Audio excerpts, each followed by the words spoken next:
So, one of the most frequent questions that I get asked about the MCAT is whether students should consider taking an MCAT content review course or whether they should purchase an MCAT content review book series from one of the major MCAT content review companies.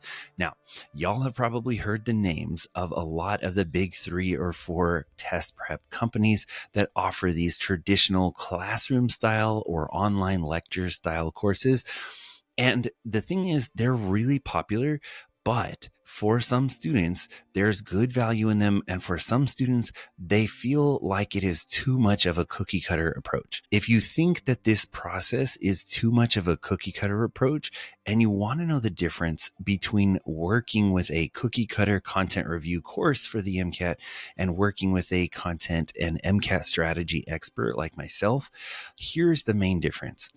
I've been digesting the MCAT for over 12 years. I scored close to the 100th percentile, including 2 100th percentile sections. And my MCAT score, combined with a good GPA and a solid narrative on my application essays, let me have the opportunity to get interview invites at nearly every medical school that I applied to. I got early acceptances and I got a scholarship offer. And if you're looking to have a successful run at medical school applications, there is very little that you can do that will help you more than having a solid MCAT score. Here's the difference. When you're working with somebody like me, I will not drag you through tons of hours of content review lectures that are very similar to the lectures you've already attended with your classroom prerequisite science courses.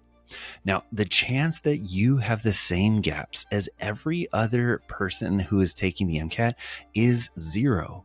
So why would you want to download and copy the same content review calendar as everybody else? The simple truth is that if you and another person both sit down with 10 chapters of science content, the part that the other person realizes is a gap is never going to match the gaps that you have.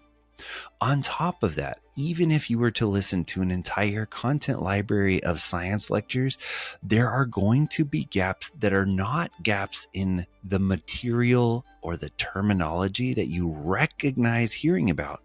There are going to be gaps in the process and use of that information. If you can tell me every single day and every single time what the central dogma of biology is, from DNA to RNA to peptides, but the moment you get asked about how a particular drug interacting with RNA polymerase relates to the production of peptides, the fact that you can't recall the central dogma as a way of connecting the dots in that context for that question, that is the critical skill. That is the gap that does not get fixed by passive content regurgitation and by passive content lectures.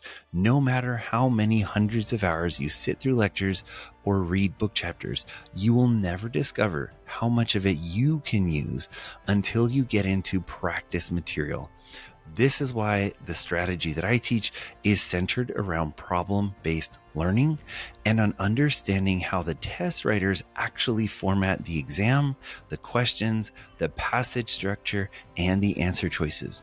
If you're looking for this kind of deep dive, get in touch with me today at mcatboss.com or maddenmedicine.com.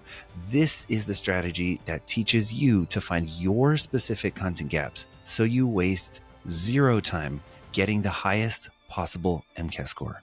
See you there.